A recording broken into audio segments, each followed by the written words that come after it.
그리고 난 다음에 서서히 빠지는 거죠. 많아 보이는 얼굴이다? 이거 알아쳐 줄게요.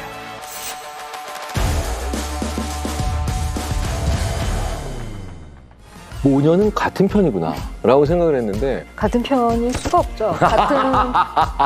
평소에는 야 얘가 내 친구야 베프를 낳았다 나는 막 이러다가 또 싸울 땐 내가 네 친구냐? 막 이제 이렇게 되니까 딸들은 왜 그렇게 모녀 갈등은 많고 다양하고 꼬여있으며 다채로울까요?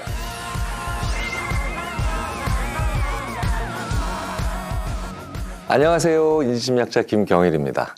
최근에 심리학자로서 사람의 마음과 행동에 관련된 책을 이렇게 열심히 흥미진진하게 집중해서 읽었던 책이 없었던 것 같은데 이 세상에서 가장 미스테리하고 신기하기도 하고 알면 알수록 더 모르는 이런 관계가 엄마와 딸, 즉 모녀의 관계인 것 같아요. 그래서 정말 제가 책을 한 권 소개해드리지 않을래야 않을 수가 없는 그런 순간이 왔습니다. 이 자리에서 저자를 모셨습니다. 어서 오세요. 네, 안녕하세요. 어서 오세요. 네, 안녕하세요. 김지윤입니다. 반갑습니다. 이야, 네. 모녀의 세계. 네, 야, 모녀의 세계. 정말 네. 저 이거 진짜로 그러니 하면서 박수 치면서 네. 뭐 고부 갈등, 부모 자녀, 부부 그래도 이런 관계에 대한 책들은 좀 꽤 있었잖아요. 근데 저는 진짜 정말 궁금한 게 제 아내와 제 아내의 어머니이신 장모님의 관계 같은 이 세상의 모든 모녀 관계가 제일 미스테리해요. 그죠. 알다가도 모르겠고 버뮤다 삼각지 같은 이 미스테리한 이 책을 집필하시게 된 어떤 계기가 있을까요? 일단은 출판사에서 찾아왔고요. 네, 출판사에서. 일단 이 주제 자체가 너무 어려운 주제였기 때문에 제가 뭐 스스로 뭐 써야겠다 뭐 이런 생각을 전혀 하고 있지 않았는데 써야겠다 진짜 결심하게 되는 어떤 과정은 좀 저를 좀 통합해 나가는 과정을 좀 겪고 싶었던 것 같고 그거 중에 하나가 이제 엄마였고 이게 뭔가 나의 취약점이고 이것을 내가 한번 이렇게 정리하면은 스스로 좀 많이 정리가 되지 않을까 인생 도전 이런 것도 있었어요. 그래서 하여튼 쓰게 됐고 그다음에 이제 제가 또 강의하고 이러면서 이제 저처럼 되게 힘든 시간을 가지고 잘하신 분들도 되게 많고 이런 분들은 좀 고질적으로 새로운 관계들마다 계속되는 도전들이 좀 있으니까 저 같은 사람들 여기 와서 붙어라. 나랑 붙어가지고 우리 더 잘 살 수 있다. 이런 느낌으로 썼어요. 이 김지윤 소장이라는 사람의 10년 전의 강의도 매력적이지만 이제는 거기서 더 깊이가 나올까 봤더니 모르는 걸 모른다 그러더라고. 모르는 게 너무 많았어. 그러니까 그게 그런데 결국은 내가 왜 몰랐었는지 얘기를 하게 되니까 심리학자들이 이렇게 표현합니다. 학습의 양이 많아지고 배움의 양이 많아지는 사람들이 그렇게 된다라고 하는데 김지윤 소장이 그런 면에서는 정말 탁월하신 것 같아요. 그러니까 이 책이 나의 엄마를 또 한편으로는 회고를 해야 되는 그쵸? 그런 측면이 있잖아요. 네, 그러면서 이제야 또 내가 알게 된 측면들을 또 솔직히 있어요. 말씀하시잖아요. 네, 맞아. 쓰면서 참 많은 걸 또 알게 되더라고요. 그런 면에서는 그 자체로도 깨달음을 많이 주는 거 이런 책인 거 아닌가 싶습니다.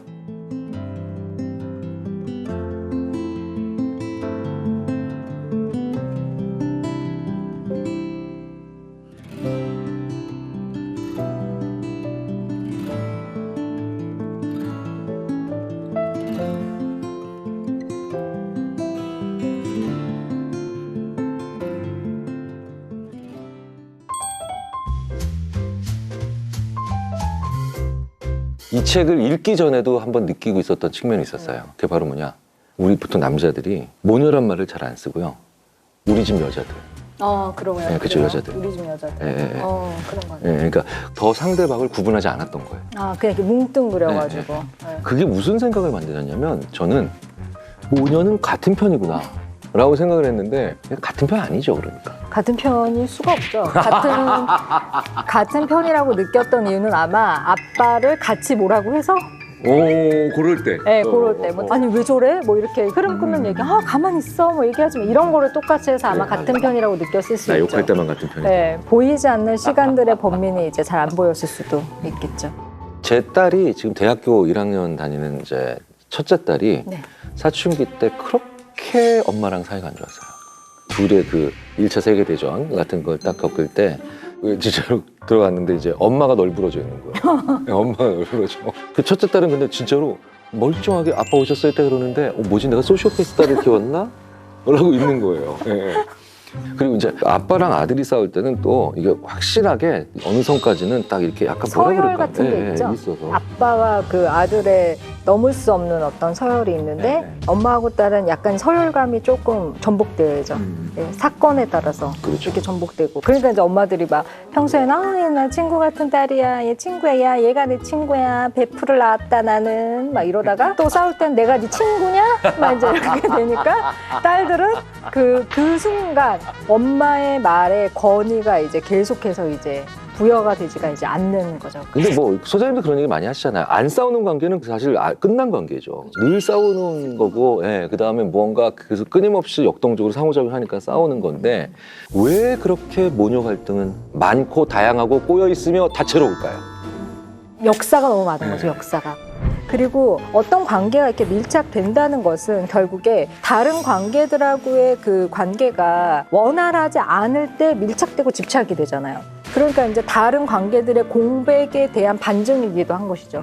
만약에 남편하고의 관계가 굉장히 긍정적인 역동이 많은 엄마들 같은 경우에는 그렇게 딸들한테 많은 역동을 일으키지 않거든요. 예를 들어 이제 이쪽 관계하고 뭔가 남편하고의 관계라든지 이제 이런 것들이 잠깐 원활하지 않을 때 더 이제 이쪽으로 집착하게 되는 경우가 있고, 어떤 면에서는 모녀들이 이렇게 지지고 볶고 연대하면서 버텨왔던 어떤 세월들에 대해서 결국에 이게 제자리를 찾으려면 모녀 각자의 심리적인 독립을 위한 노력도 필요한 것이지만 다른 가족 구성원들이 가족 관계를 이렇게 적극적으로 이렇게 맺을 때 이 모녀 관계 좀 더 떨어질 수도 이제 있는 거죠. 근데 이게 없으면 결국에 이게 이제 폭탄이 돼서 나중에 이제 이 다른 가족하고의 관계에서도 이게 너무 이제 힘든 거죠. 그래서 정말 저는 제 딸 그리고 제 아내에게 진짜 거기에 정말 뭐가 필요한지 정확히 나와 있는 한 대목만 읽어드릴게요. 때로 모녀 관계는 숨이 막힌다. 이때 한 발 떨어져 서로를 객관적으로 바라볼 때 숨 쉴 공간이 확보된다. 객관화라는 건 이렇게 하면 된다. 만일 우리 엄마가 나에게 했던 말이나 행동을 친구 엄마가 친구에게 했다면 나는 뭐라고 말했을까? 어떤 감정을 느꼈을까 생각해 보는 것이다. 남의 일이다, 옆집 일이다 하고 가정했을 때 드는 생각을 통해 객관화라는 필터를 거친 정돈된 생각과 맞이할 수 있다.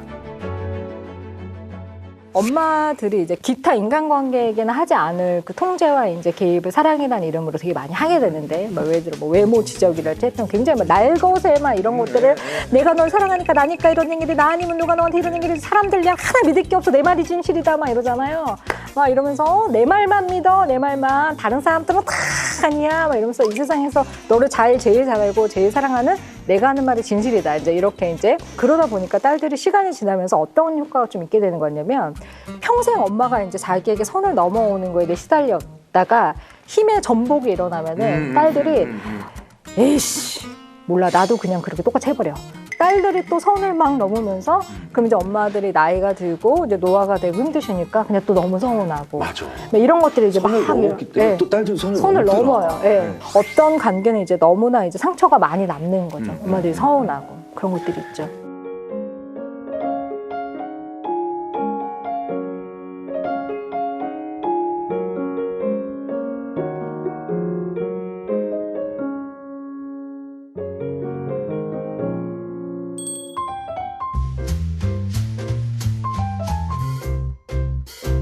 또 이런 얘기 있죠.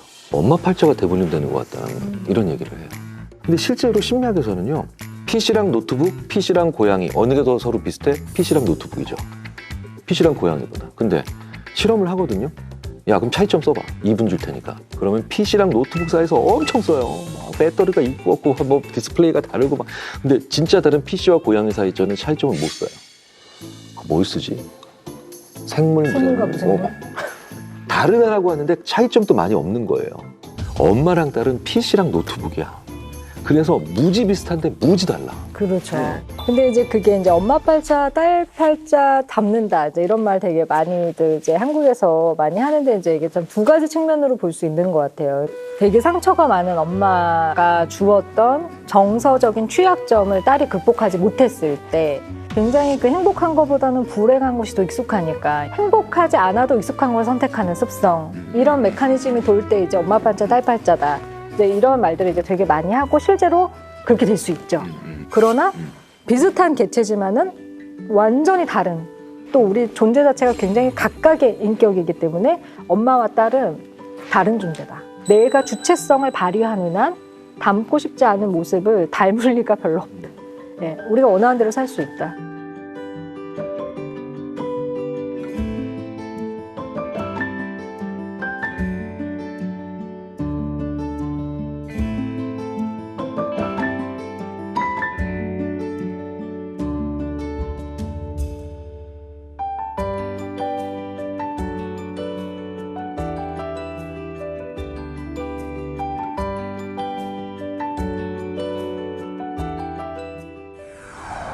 자, 이거 옛날부터 진짜 궁금했거든요. 제가 지금 제 딸도 그러고 제 주위에 많은 여자분들이 그런 얘기를 하는데 이 관계만 이 얘기를 한다? 너 어제 뭐 했어? 그러면 딸들은 이 얘기를 해요. 엄마랑 놀았는데? 이 얘기를 해. 엄마랑 놀았어. 네.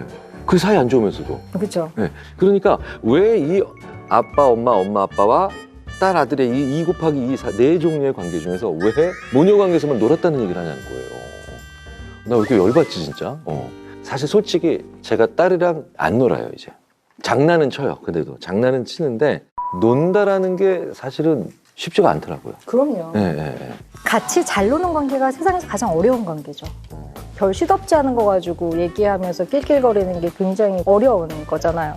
실제로 이제 딸들이 이제 아빠랑 놀았다라는 표현을 잘 쓰지 않는 것은 실제로 놀지 않았기 때문인 거죠.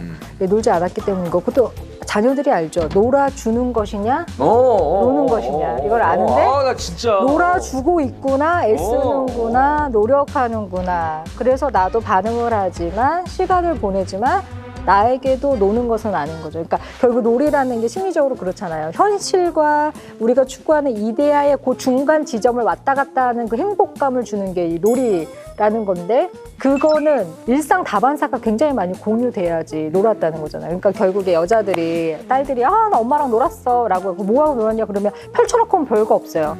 뭐 백화점 가가지고 1층 한번 돌고 뭐 하나 사고, 그 다음에 뭐 먹고 커피 마시고 뭐 그러고 왔으면 놀았다 이렇게 얘기하거든요. 공통의 관심사를 아주 잘 소비했다. 감정도 같이 소비했고 뭔가를 이렇게 공통적으로 보면서 공감하고 소비했고, 그런데 그게 되게 재밌었다. 이럴 때 우리가 놀았다라고도 하고, 기본적으로 관계가 연속성이 있었을 때 논다는 표현을 쓰죠. 그래서 또 제가 드리고 싶은 말씀은 실망하지 마시고 계속해서 개입을 하다 보면 어느 날 자녀들의 입에서 아빠랑 오늘 놀았는데 진짜 웃겼어 라는 말이 나오는 순간이 있을 거라는 거예요. 기다려라 시원아. 연속적으로 개입해주마. 근데 아빠들이 놀 때 또 이런 게 있는 것 같아요. 아빠들은 이벤트를 해줘요. 이벤트, 좋은 거 해주고 싶어서 좋은 데 가서 먹고 놀이공원 가고. 근데 보통 사람들이 굉장히 편안하고 캐주얼하게 놀았다라고 이제 표현할 때는 작은 단위의 공감대, 그 다음에 접점, 교집합 이런 것들이 있어야지 놀았다, 놀자 이렇게 표현하죠. 저 아빠잖아요. 진짜 그 오징어 게임에 나왔던 깍두기 된 느낌. 그죠. 맞아요. 진짜 전 딸 둘이니까 3명의 여자가 여기서 얘기하고 있고요. 제가 이제 이러면서 쓱 가서 이렇게 소파에 누우면 알아서 싫어서도 아니고 그냥 자기네들도 못 느끼나 봐. 그냥 이렇게 하고 저쪽 가서 저 안 가서 놀고 있고. 그래서 계속 이렇게 뭐지 나는 깍두기인가? 계속 이렇게 돌죠. 겉돌죠. 근데 저는 엄마지만 아빠들이 가지는 그런 느낌이 뭔지 조금은 알아요. 왜냐면 이제 저희 코로나가 되고, 코로나 딱 시작되고 2년 동안 저희 남편이 훨씬 더 양육을 굉장히 많이 하게 됐어요, 애를. 그리고 얘도 학교를 안 가잖아요. 줌으로 하고. 그러니까 둘이서 저는 모르는 얘기를 굉장히 많이 주고받는 거예요. 끼어들 수가 없는 부분이 있어요. 그래서 전 많아요. 끼어들 수 없는. 네, 그래서 거의 대부분 끼어들 수가 이런 게 아빠들이 이렇게 느끼는 그런 지점인가 보구나 이러면서 제가 이거는 어떻게 해결해야 되는 걸까 생각을 하다가, 맞아요. 둘 사이에서 소외감을 느끼게 되는 거는 뭐 그런 감정인데, 해결점은 각각의 관계를 내가 보다 더 적극적으로 맺는 것이 해결점이라는 생각이 좀 그때 들더라고요. 또 각각의 관계. 네, 각각의 관계. 각각의 그래서 맞아. 뭐야, 내가 좋아하는 드라마를 같이 보자 이런 게 아니라, 아들하고의 관계는 아들대로, 남편하고의 남편대로 각각의 관계를. 그래서 아들 방에 좀 더 자주 가서 무슨 게임 해? 이러면서 같이 누워보고, 그 남편하고도 애 얘기 빼고는 또 할 얘기가 없을 때가 또 부부들이 많이 있잖아요. 그런데 뭐 요즘에 잘 지내? 이런 얘기 진짜 안 하지 않나요? 저희 남편한테 요즘 사는 게 좀 어때? 좀 힘든 건 없나? 그러면은 그게 진짜 희한한 게 그렇게 물어보잖아요. 그럼 서로 할 얘기가 있어요. 아, 내가 힘든 게 좀 있지. 내 요즘에, 그러니까 저희 남편도 그런 얘기를 하더라고요. 이렇게 2년 동안 애를 본 얘기를 쭉 사진을 보면서 자기가 인생을 갈아바쳤구나. 내 음악은 언제 하나. 그러니까 아빠들이 이렇게 겉도는 소외감을 해소할 수 있는 방법은 아빠들이나 남편들이 각각의 관계에 더욱더 적극성을 가져야 한다는 것이죠. 그러니까 예를 들어서 엄마가 딸하고 굉장히 밀착되고 굉장히 스트레스가 많다고 하더라도 남편이 여보 됐어. 얘 인생이야. 당신 오늘 나랑 그냥 영화 보러 갑시다. 그럼 엄마를 끌고 나와요. 같이 영화를 한 편 봐요. 엄마가 먹고 싶은 걸 먹어요. 그러면 딸에게로 가는 집착적인 에너지가 굉장히 감소하죠. 내적 만족이 되게 올라가니까. 근데 이제 그게 안 되면 이렇게 되는 거예요. 그렇기 때문에 그것도 근데 아빠들이 너무나 안 하셨던 분들은 실패하실 수 있어요. 첫 번째 시도에. 예, 그러나 세 번째는 받아들일 것이다. 예, 그렇게 시도해 볼 수 있을 거라고 생각이 듭니다.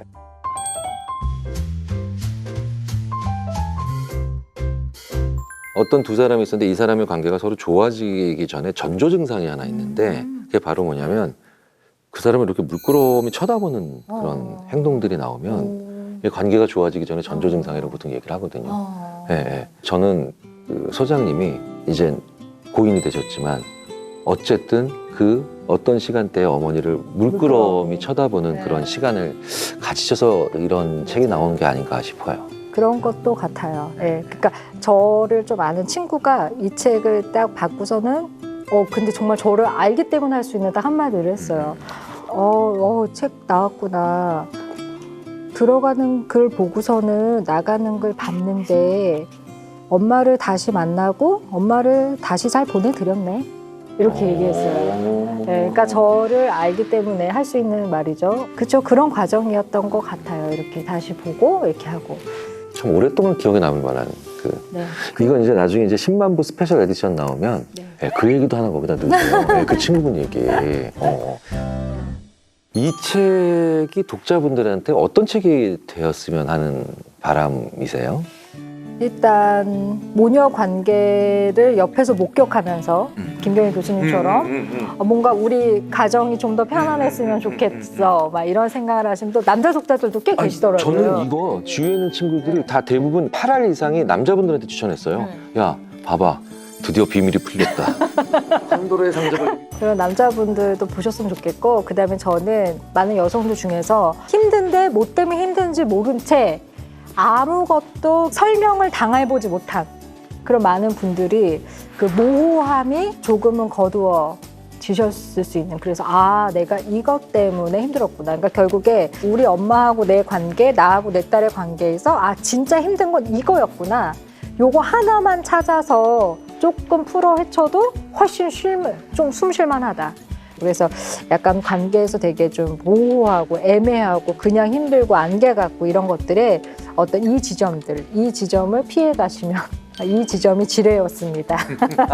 이 지점을 지나면 탈출구가 보일 수도 있어요. 어떤 이렇게 우리 여행책자처럼 이렇게 지도책 같은 그런 게 됐으면 좋겠어요. 맞아, 늘 옆에 놓고 이렇게 딱 조금씩 늘 참조하는 책이 되어야 될 것 같아요. 이게 끝으로 이제 세상의 모든 엄마와 딸 전하고 싶으신 말씀이 있다면 어떤 걸까요? 그래서 제가 이 사인본을 썼을 때 그 문구를 쓰잖아요. 그 어떤 문구를 쓰는가에 대해서 이제 엄청 많이 고민을 하다가 사인본이 나갈 때는 이렇게 썼어요. 엄마, 딸, 두 여자, 두 사람. 예, 이게 이제 제 책에서 말하고 싶었던 메시지 중에 하나죠. 엄마, 딸이었지만 두 여자에서 두 사람. 예, 그래서 우리가 딸이자 엄마이지만 결국엔 각각의 인간으로서 살아야 될 몫을 살고 생을 마무리하는 것이 제가 바라는 바, 또 소망하는 바, 이 책을 통해서 많은 여성들의 삶에 이루고자 하는 바라고 볼 수 있을 것 같습니다.